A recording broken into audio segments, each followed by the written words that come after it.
Mel, Alexander Breckenridge, and Jack, Martin Henderson, are finally getting their happy ending. Sorta.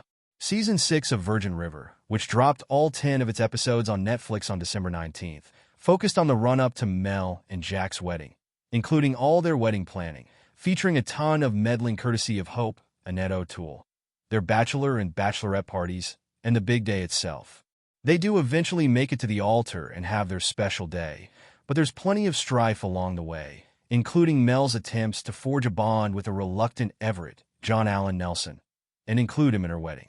That also includes Everett recounting parts of his love story with Mel's mom, which features a series of flashbacks to the summer they fell in love and other meetings. Netflix has previously confirmed that they're developing a spin-off about young Everett Callum Kerr and Sarah Jessica Roth.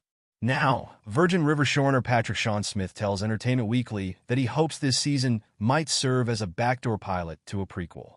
I'm currently developing a script for a potential spin-off that focuses on Sarah and Everett's love story, he says. In the current Virgin River timeline, Doc, Tim Matheson, and Everett finally have it out about their long-standing grudge, but not without causing significant drama with Mel first. It turns out Doc has spent years feeling guilty about the death of a kid in Virgin River, who died while he was off tending to a drunken Everett, who had wrapped his car around a tree. Meanwhile, Doc must also contend with a threat from Grace Valley Hospital to come after his medical license. It's an issue that's worsened when Hope accidentally reveals that Doc's been mentoring an intern who hasn't gone to med school. Other romances continue to bloom and falter, including the bond between Denny, Kai Bradbury, and Lizzie, Sarah Dugdale, as they face disagreements about whether or not to have their future child tested for Huntington's. Lizzie also reconnects with Ricky, Grayson Maxwell Guernsey, who stops by town in between boot camp and shipping out.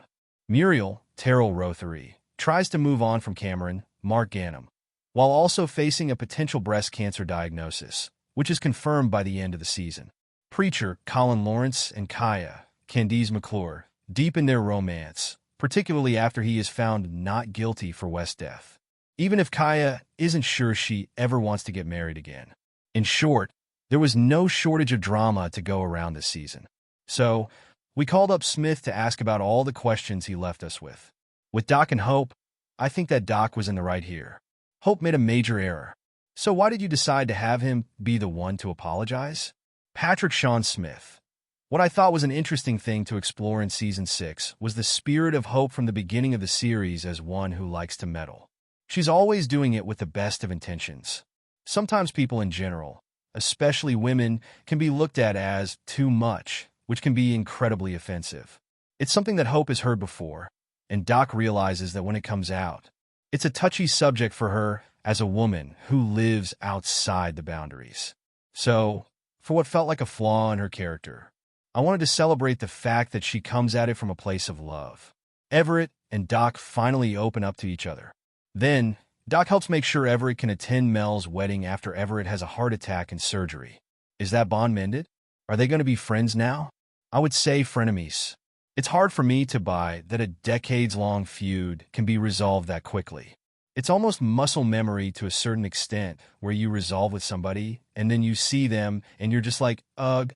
I like playing with the grumpy old men dynamic between them in the way that we've seen it so much with the women on the show. Muriel and Hope's friendship at the beginning was very adversarial. So, I want to try to keep that spark between them alive as much as possible. Everett comes with no four or anything to play and sing a song at Mel's wedding hours after a heart attack and surgery.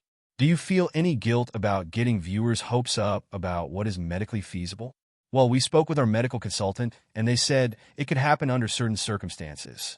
So I encourage everybody to consult a doctor before leaving the hospital post-heart surgery to perform at your daughter's wedding. Why does Grace Valley want to make this move into Virgin River? It's ostensibly a small town. Is that enough business for them? To bring in Cameron and have the amount of patience that we had for a few seasons with Cameron and Doc and Mel, it seems easy for a hospital network to want to come in and at least not take it over, but own it, invest in it in some way to expand their network. I grew up in a small town in Texas, and that's something that happened to my small town. We're seeing this proliferation of corporations and money in medicine becoming a bigger thing, especially in the health insurance world. Their ulterior motive is just expansion. The overarching theme of Season 7 is the outside world encroaching into this little slice of heaven, which seems inevitable for most small towns. How tough of a fight does Doc have ahead of him? It's a David and Goliath situation. He doesn't want to lose his medical license, but he is old. The clinic has to go to someone. How much is the fight worth it? What is the ideal scenario for him? In my small town, one of the local doctors retired at 82. I read this incredible article about how he served the community for decades, how he delivered babies from women who he delivered as babies. It feels like a unique, special point of view for a practitioner to have as Doc does.